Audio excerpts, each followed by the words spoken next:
What is going on, trainers? DrumVillain here, bringing you some more Pokemon Go PvP content, and today we're talking about the Halloween Cup and the Ultra League version of the Halloween Cup specifically, which has just come in this week for a week alongside the Great League, which I'm pretty sure a lot of people are going to be playing instead. But if you fancy mixing it up and getting away from the Great League, this is a decent way to do that. Although the meta does look very similar to the Halloween Cup in the Great League, a lot of the same Pokemon are quite dominant, a lot of those poison types like your Nidoqueens, your Drapions, things like that.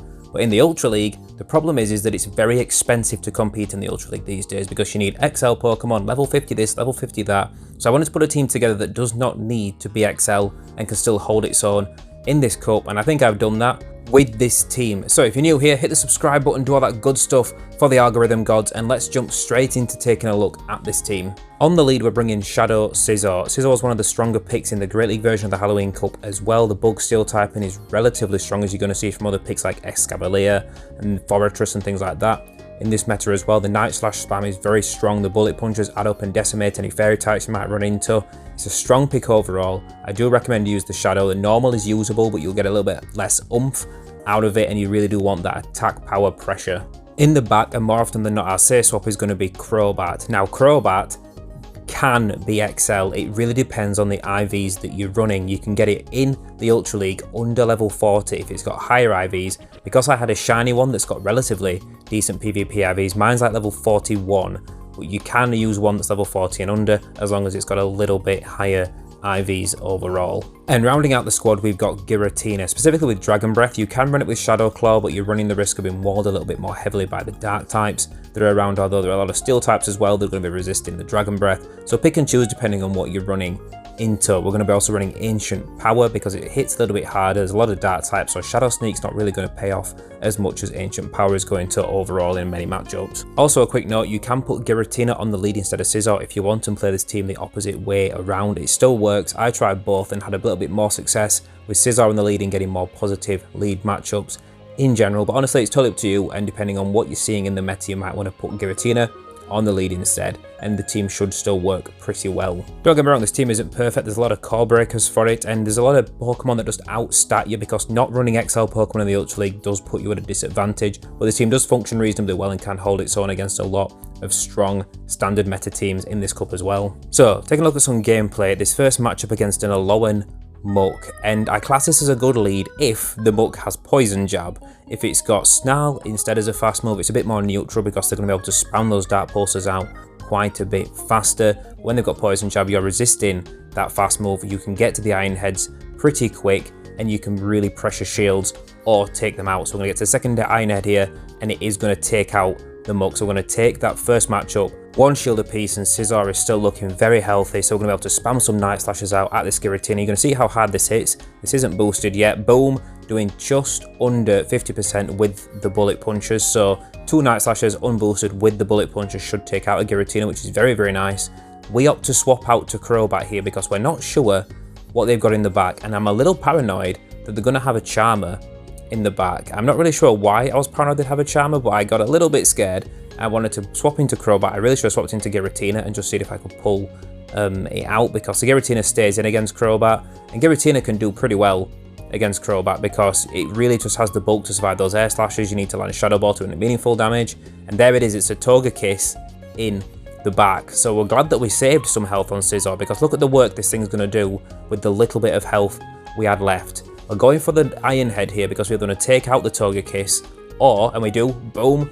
But the play there was then also we would have, if they'd have shielded, we would have survived long enough to get to an Ancient Power on Giratina, which would have been enough to take out the Togekiss as well. So we had to get that shield or take them out with the Iron Head there. We couldn't afford to throw a Night Slash and have them not shield because they would have been able to charm down Giratina. Now, Escavalier leads. I'm not super fond of them. It's not that good for Scizor, and both Crobat and Giratina do pretty well against Escavalier in the back. So we're definitely going to swap out to Crobat, see what the opponent chooses to do. They're going to swap out into Nidoqueen, and Nidoqueen can force its way through this matchup with the Poison Fang, Poison Jab spam, as it could in the Great League and come through a lot of matchups. The damage add up can just really just take a toll on most Pokemon. So we're just going to keep letting these Poison Fangs through because it's probably not going to throw Earth Power because it's resisted, and it's a safer bet for them energy-wise, so to keep spamming Poison Fang, keep debuffing us, and eventually wear us down. So we're just going to keep going straight for Shadow Ball because we want to do big damage or we want shields. We don't mind. We know we're probably not going to win this matchup directly. We're just going to do what work we can, get taken out, and then farm down with Scizor and have Night Slashers ready to throw at Escavalier, because although it's not that positive of a matchup for Scizor, if you've got an energy advantage, those Night Slashers are going to hit quite hard and you can really start to threaten Escavalier in the long run. We've got a shield advantage, we've got an energy advantage here, we're going to do a big chunk, so one more Night Slash will take out this Escavalier. We're going to show this up because it's probably draw run and that will hit Scizor pretty hard, because Scizor's still quite squishy even in the Ultra League. It is still fairly an attack weighted Pokemon. We're going to stay in and go for another Night Slash because we know we can outpace them and either force the last shield or take them out. Then choose to swap out preemptively into Egregious, which isn't the best thing for Giratina to see. Like, it can put in decent work with the Dragon Breath, Dragon Claws, but those Shadow Balls are going to hit like a truck. So I'm going to choose to stay in with Scizor, pray we make it to one more Night Slash, which we do. They slightly misjudge that they can't farm us down with Shadow Claw before we get to 2 Night Slashes. So I'm going to take out the Egregious and then just bring in Giratina to meet the Escavalier. There's absolutely nothing they can do here. We don't have to shield these moves. The best it can throw is Draw Run, and it needs to land 3 Draw Runs to take us out at least. So we're just going to throw this Dragon Claw, take them out, and we're going to take that win. GG. Now, if we'd have got Egregious locked against Giratina, we might have been in a bit of a scary situation, but also with shield advantage, we probably should have still been able to put some decent work in and might still have taken that matchup anyway. Jumping on into matchup number 3, and we've got a Drapion on the lead. Drapion, again, going to be a very common pick you're going to see a lot of in this cup in general, and Drapion's quite tough to deal with. It is XL, it's got reasonable bulk, and it hits pretty hard. You see that neutral crunch kind of shreds Scizor quite a bit. The only edge we have in this matchup really is that we're resisting those poison, is it Poison Sting that it has as a fast move, Drapion, or is it Poison Jab? I think it's Poison Sting. But either way, you're double resisting them, so it's not able to chip you down, but those charge moves do come through pretty quick, especially when it's got Aqua Tail, which only takes 4 for it to get to, so it can really spam those out pretty fast, especially once we've got the defense debuff from the original Crunch. So a lot of pressure on us here. We're going to stay in and just keep chipping away with Scizor and see what we can do. So we're going to go down a shield, we're going to go down 2 shields, they're going to go down 1, and we are going to keep switch advantage, and it's just as well we did because they've got Tapu Fini in the back, which we need Crobat to be lined up with. Giratina gets absolutely hard-walled by Tapu Fini, especially if you've got Dragon Breath. You've got Shadow Claw, it's not as bad of a matchup, but Dragon Breath Giratina really struggles with this thing. So come with Crobat, throw Poison Fang, and just start wearing them down and hope we've got a decent matchup against whatever's in the back. But it's a Drifloon, and they've got a shield advantage. Drifloon, I believe, is a massively underrated pick for this cup because it's going to be resisting those poison types. There's a lot of ground types floating around, there's a lot of fighting things in terms of Escavalier that it's going to be resisting. So I think just in terms of resistances and damage potential, Drifloon's a very strong pick to consider, and it is definitely going to sweep through the rest of our team in this match. We're going to get taken out by this Icy Wind, and they're going to be able to throw another one at Crobat and finish us off there. We're not going to make it to the Shadow Ball for sure. So it's going to be a GG to the opponent here. Just bear in mind, if you are considering building a Drifloon for the Ultra League, it does really want to be as XL as possible to really get the maximum out of those stats, so it can be an expensive build. Right, Nidoqueen lead. I think this is pretty positive for Scizor. The Earth Power is going to absolutely annihilate if you let it through though, so if they do build up to the Earth Power, I do recommend your shield. We get the boost. First boost of the video, the Night Slash boost on Scizor. It's absolutely insane. It really ramps up that bullet punch damage and really helps you put a lot more pressure on opponents. Now, we do get shield baited with the Poison Fang, but we're going to go through another Night Slash, get that shield back, and we're just going to farm down entirely. This is probably an Earth Power. We're going to shield it up, and then we're just going to see what boosted Scizor can do, because it's going to come out of this matchup very healthy. So even though they're up a shield, we've got a Night Slash loaded, they come in, we've got energy. This Iron Head is going to do monstrous damage against Mandibles if it lets it through. Even though Mandibles is an absolute tank, boom!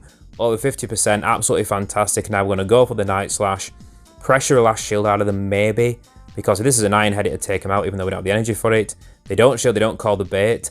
That is ballsy by them, to say the least, but Foul Play is going to take us out. Scizor has done his work for sure. We're down a shield, but we've got full health Crobat. Well, he's about to take a Foul Play.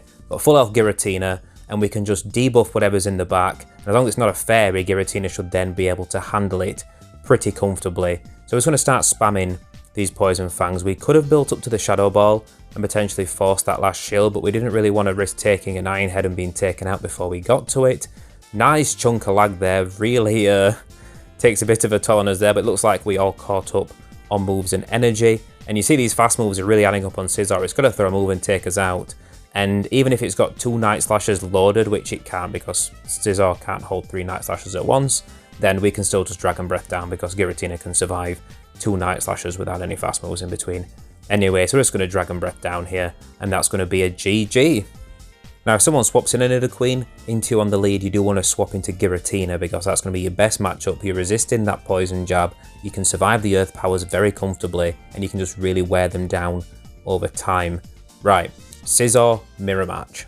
I tend to play this out by just staying in, throwing Night Slashes, hoping that you win CMP tie and seeing what happens. We happen to not win CMP tie against this Scizor, but we are going to shield up. No, we're not. We'll let it through. That's fine. Oh yeah, of course. You can take this Night Slash much better than Great League Scizor can in the mirror match. So you have to land 2 Night Slashes to take them out, and we're just going to stay in here. And even though we lose CMP tie, we're going to choose to shield this up, throw the Night Slash, see if they shield, and if they do, then we're probably going to get taken out after this point, and then we'll just farm down with Crobat and see what's left in the back.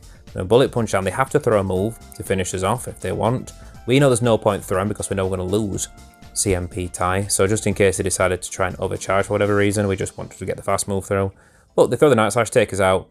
We're going to farm down with Crobat and see what the opponent chooses to bring in. So it's going to be the Nidoqueen. So what we're going to do is we're going to go straight probably for the Shadow Ball and then swap to Giratina. We're going to wait till we take 2 Poison Fangs and then swap out to clear the debuff. So throw a Shadow Ball here, see if we get a shield, and just keep on building up energy. The second they throw a second Poison Fang, we're going to swap out to Giratina because Nidoqueen's main advantage is racking up those defense debuffs. So if you can clear them partway through the matchup, Crobat overall can still hold its own very well against Nidoqueen. So bringing Giratina, we've got a shield advantage, and it's a Crobat in the back. And as we've said, Crobat struggles a little bit against Giratina because of Giratina's immense bulk. We're going to go for the Ancient Power, hit them pretty hard, and then we can just get to a Dragon Claw and take them out. Doesn't matter if this is Shadow Ball, it won't take us out. We can survive a Shadow Ball not super comfortably, but also Nidoqueen can't Poison Jab us down. It's got to throw a move to finish us off either way. So we're going to be putting the pressure on still with these Dragon Breaths and the Dragon Claws if we get to it. And we're not going to shield up, we're going to save the shield for Crobat, get to 1 more Shadow Ball, and we're going to take them out, and we should take this game. We've already got the Poison Fang loaded, so only a few Air